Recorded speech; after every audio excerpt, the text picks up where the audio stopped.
ce geste de toi viendra mon secours.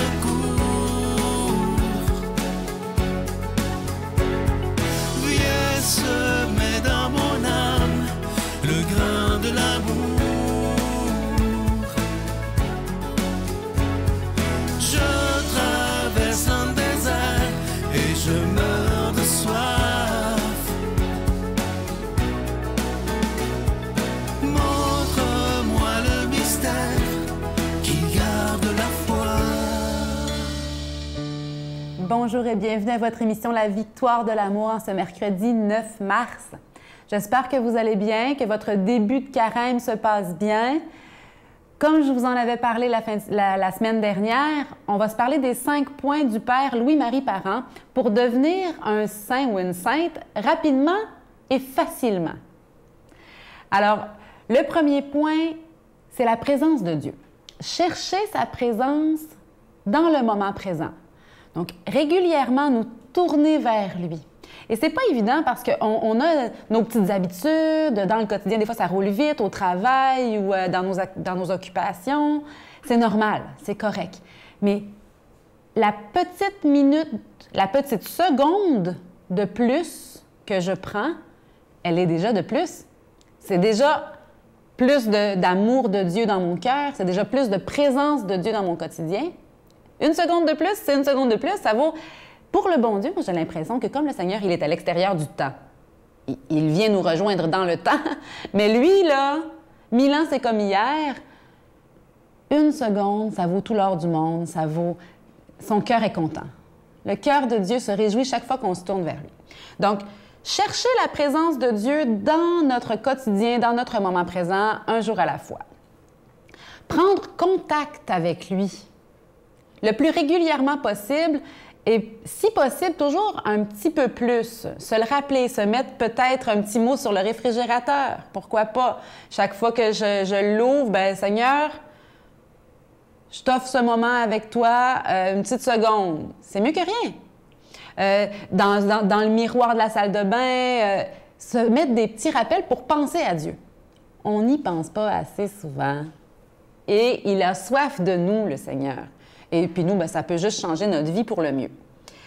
Lui parler, le prier, évidemment, se donner des moments de prière, mais parler au bon Dieu, pourquoi pas lui offrir nos activités avant de commencer, dire, bien, Seigneur, viens vivre ça avec moi. Puis après, on fait nos choses, là, on n'est pas en train de penser à Dieu, puis c'est correct. On l'a invité à venir le vivre avec nous. Donc, il peut, dans le cœur de nos activités, nous inspirer un peu plus d'amour, un peu plus de joie, un petit peu plus d'espérance. En lui offrant nos activités avant de commencer, le Seigneur est là. Viens vivre ça avec nous. Le Seigneur, il ne demande pas mieux, là, il accourt. Saisir toutes les occasions qu'on peut pour faire grandir notre relation avec Dieu. Et comme n'importe quelle autre relation d'amitié, c'est le temps d'échange, de partage, d'écoute, d'activités en commun qui fait grandir la relation. Bien, avec le bon Dieu, c'est pareil. Offrir nos activités à Dieu, lui demander de venir les vivre avec nous, le chercher, se connecter à lui le plus souvent possible, c'est ce qui vient faire la différence. Et la gratitude, mes frères et sœurs, est un excellent moyen de dire merci à Dieu. « Hey, merci, il fait beau aujourd'hui.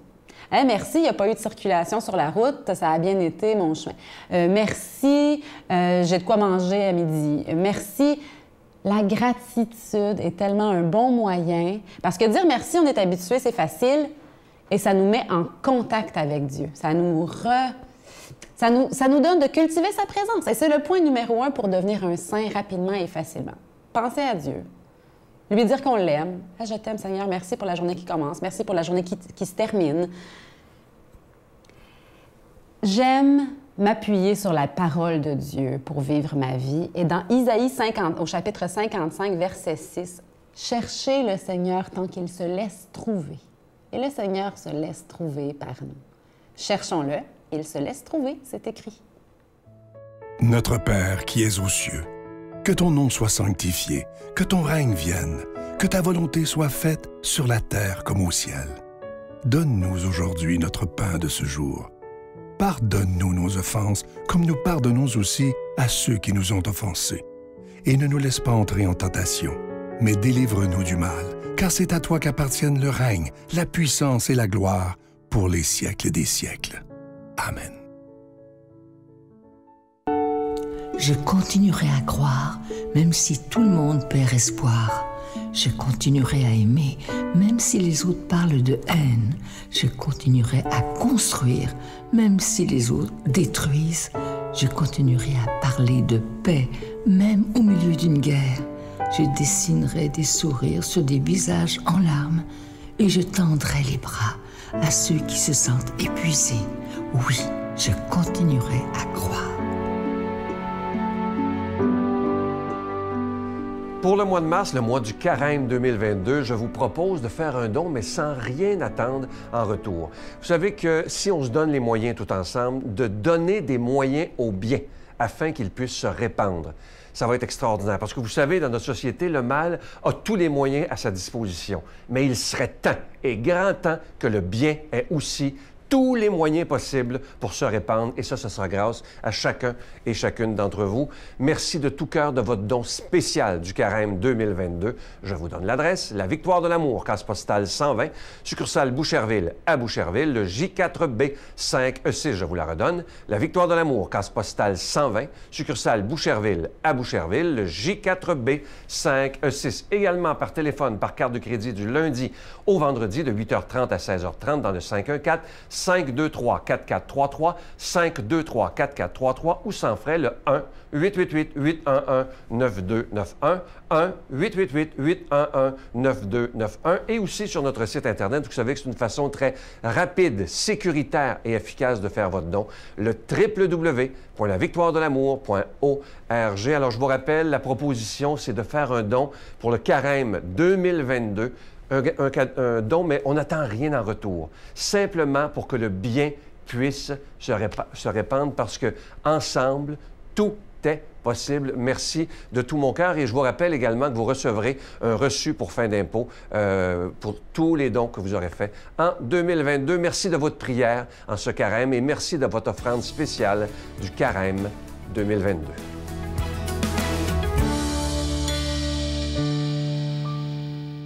Mon Dieu, donnez-moi la sérénité d'accepter les choses que je ne peux changer, le courage de changer les choses que je peux et la sagesse d'en connaître la différence.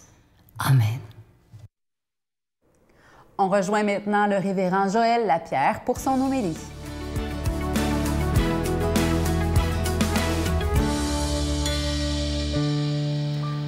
Bonjour à tous, chers auditeurs, et bienvenue à ce temps de lecture des Saintes Écritures à partir de l'Évangile selon Luc, le chapitre 11, les versets 29 à 32, qui vont comme suit. Comme la foule s'amassait, Jésus se mit à dire « Cette génération est une génération mauvaise. » Et là, immédiatement, vous vous dites « Ouais, mais c'est vraiment pas un bon début de sermon de commencer à traiter la foule de mauvaise génération. » Mais écoutez bien.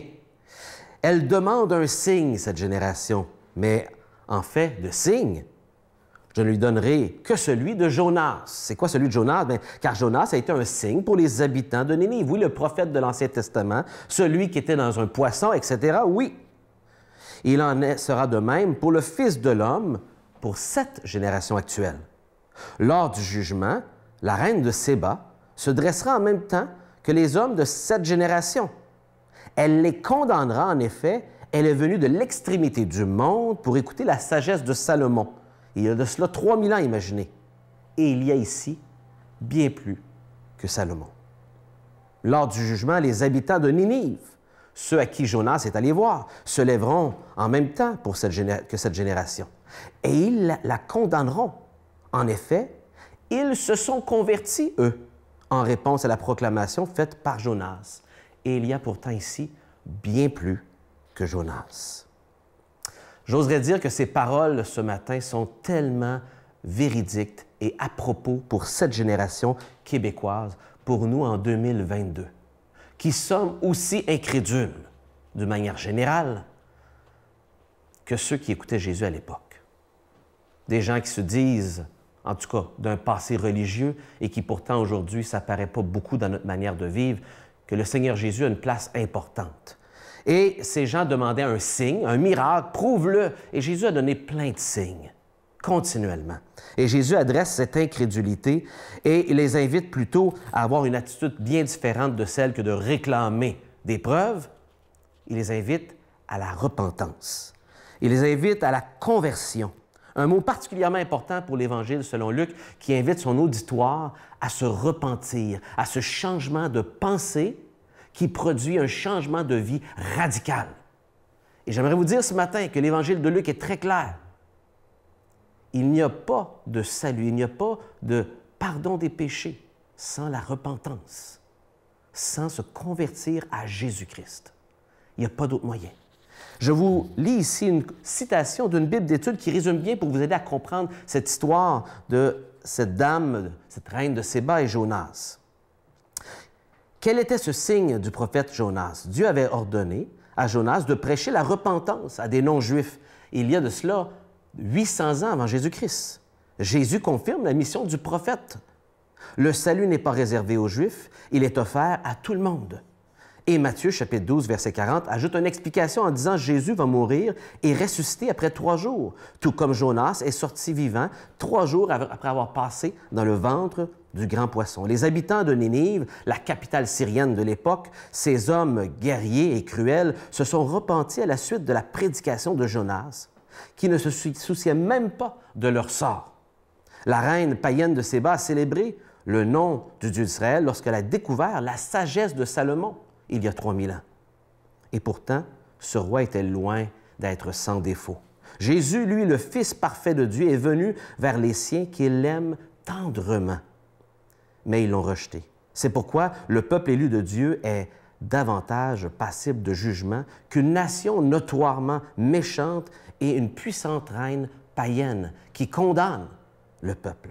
Et au chapitre précédent, Jésus avertit même la ville de Sodome, de Tyr et de Sidon qui vont juger moins sévèrement que les Juifs de la Galilée qui ont vu le Christ passer parmi eux et qui pourtant demeurent incrédules et le rejettent. Les Nénivites et la reine de Séba se sont tournés vers Dieu alors qu'ils disposaient de beaucoup moins de preuves et de signes que les contemporains de Jésus et de nous-mêmes. Dieu, même, nous avons aussi le récit des témoins oculaires de Christ ressuscité, la puissance permanente du Saint-Esprit déversé sur les chrétiens depuis la Pentecôte, l'accès facile aux Saintes Écritures en différentes langues et le compte-rendu de 2000 ans d'intervention de Christ à travers son Église. Étant donné la connaissance et la révélation disponibles pour nous, nous devrions nous tourner plus complètement avec un cœur ardent vers Christ. Je vous le répète, ces paroles sont pour nous, les Québécois, une invitation à la repentance, une invitation à se tourner vers Christ et lui donner, lui céder les rênes, le volant de notre vie, ce que la Bible appelle la conversion. Êtes-vous converti à Jésus-Christ? C'est une question essentielle aujourd'hui. Que le Seigneur vous accompagne. Je vous salue Marie, pleine de grâce. Le Seigneur est avec vous. Vous êtes bénie entre toutes les femmes, et Jésus, le fruit de vos entrailles, est béni. Sainte Marie, Mère de Dieu, priez pour nous pécheurs, maintenant et à l'heure de notre mort. Amen.